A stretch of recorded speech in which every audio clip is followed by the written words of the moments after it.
Hello YouTube, this is Morgan, Airspeed Prime here with my next Star Wars Rebels episode review.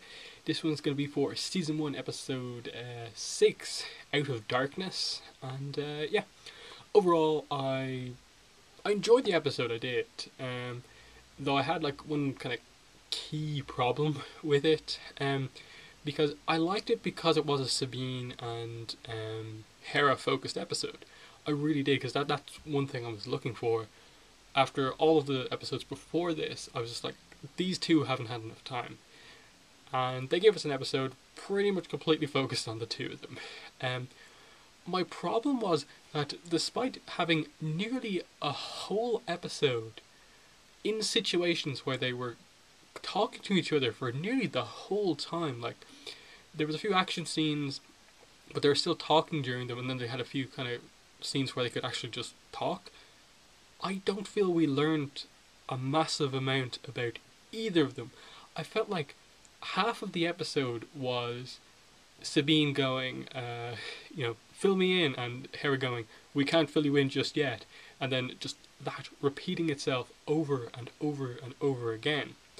Because it happened so many times that Sabine brought this up in like various ways, like, the interesting part of the episode is that she mentioned she was part of the Imperial Academy on Mandalore, and she found it to be a nightmare with the information that she was being given, and that led her to join Hera.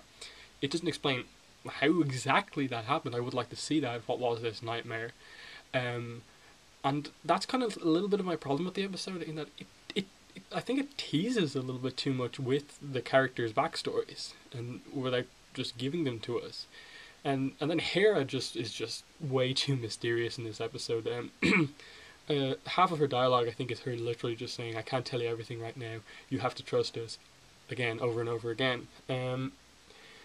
I did like just the idea that the two of them were together, and the idea that the episode did focus on Hera trying to prove to Sabine that even though she isn't going to tell her all of the information, that she can trust her, and in time this information will come. But ultimately, I really didn't feel that there was anything really achieved. By the end of the episode, she walks into her quarters in the ship, and Hera kind of just comes in and says, in time, we trust you. Do you trust us, and stuff like that.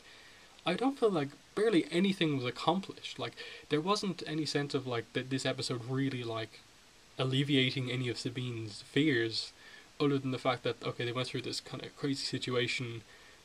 They didn't get killed. She could rely on Hera, but she could do that before this episode. It was just a sense of, I felt a lot of the time in this episode was a little bit wasted. That they could have done so much with the amount of dialogue these characters had, but they kept repeating the same thing. I did like learning about Sabine, that she apparently is from Mandalore and went to the Imperial Academy. Something happened, she didn't like it and left, and eventually joined up with Hera. I like that. And there's some story there. But I kind of like the episode to do, I think, would have been to focus less on the kind of fight with the creatures, and actually have half of this episode be Sabine backstory. I really think that that's what this episode should have been.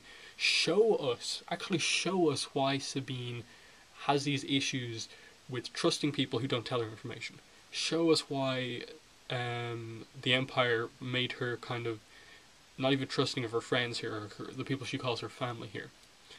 But we didn't get that, and that's why I felt like this episode was teasing a little bit too much with what it had up its sleeve. Even Hera, the A New Dawn novel, she is the secondary main character in that novel after Kanan. We learn nothing about her in that, really. They keep her past a mystery. This episode, she has the potential to talk, maybe not explain her backstory, but mention something about their goal and stuff like that, but they don't. And so it just annoyed me a little bit, this episode, with what it didn't tell us and what it did tell us. It was fine again for what it was. I will maintain that. Like, I enjoyed the episode, but I think it could have been a lot better than it actually was. And again, it's something I mentioned. Might even been in one of my first Rebels episode reviews. I really hope that this series has backstory. Like I know Star Wars tends to not do that, and maybe it's a thing that Dave Filoni's continuing now that George Lucas isn't involved.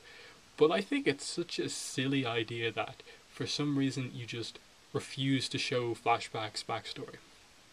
I don't think that's needed at all. I don't know why you don't do that.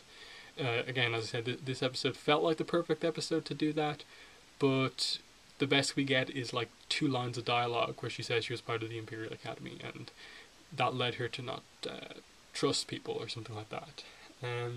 Still doesn't explain why she wears pink Mandalorian armor, because the Mandalorian armor is like they kind of explain like the armor originates on the Clone Wars does this. The armor is from Mandalore, but the warriors who wear this armor were sent to the moon, Concordia or Concord Dawn, I can't remember which one, and they don't have that anymore. So why does Sabine have Mandalorian armor? Where did she get it from? Like, is she from some family that was a warrior but wasn't exiled because they didn't do anything? Does the armor belong to someone? Did she make it herself? I'm not sure. I would assume it's just, she obviously just painted some Mandalorian armor, and it's primarily just the helmet, and that the rest of the armor just seems like plates over kind of a suit rather than anything like specific. But the helmet is Mandalorian, and I wonder what that is about. The actual plot of the episode, I completely forgot about that because the focus is on the 2 characters really. The actual plot that happens again isn't really touched upon. Like they mentioned this guy Fulcrum, who, as far as I'm aware, I can't remember if he's mentioned anywhere, or should I know that name as the audience? Should I know that name? I know the characters don't really, but he's their kind of guy who's supplying them, and Sabine wants in on this because she's tired of all the secrecy, and so they take the Phantom down to the planet to get the supplies that are left there, and they find this kind of abandoned kind of bunker from the Clone Wars, which has some stuff in it, and then some wild animals in there who don't like the light, but then are revealed to just not care about the light. I'm not really sure, but yeah, again, it felt like that was the part of the episode that wasn't really needed, because the focus for the episode in my mind was so heavily on those 2 characters interacting that you didn't need so much of the episode to focus on them running away from these creatures. But the action was fairly okay. It was nice getting to see the 2 girls in action. Like, we've seen Sabine in action, but Hera, we haven't seen her really involved in the fight. She's mainly been the pilot, and so it was cool to get to see how good of a fighter she is. She's actually pretty good.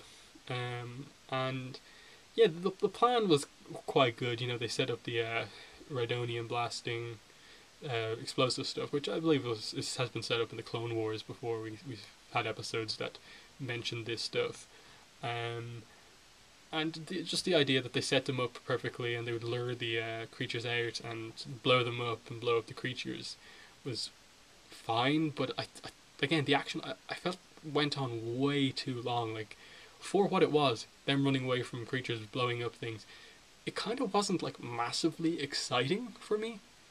And then on the ship you have that, okay, Zeb, Ezra, and Chopper, because of their antics, missed the diagnostics on the Phantom and missed the fuel line leak, despite fixing all the other stuff, and that's why they were stranded there.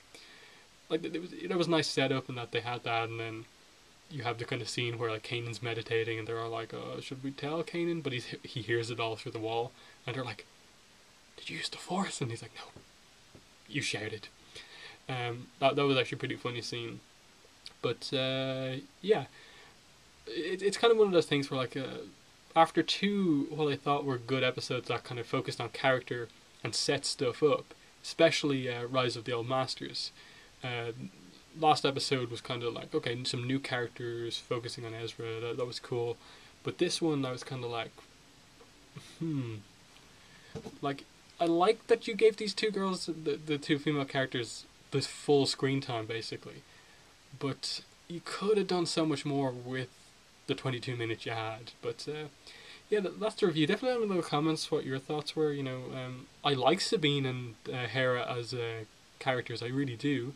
And as I said, like, if I didn't like them, I wouldn't want to know like nearly everything about Sabine and Hera.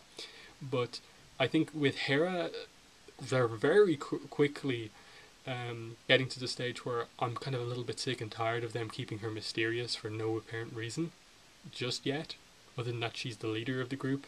And Sabine, this was the perfect time to reveal a lot about her, but they didn't reveal enough, I don't think. But yeah, in the comments, let me know what your thoughts were on the episode, Out of Shadows. And yeah, that's been the review. Thanks for watching, and bye.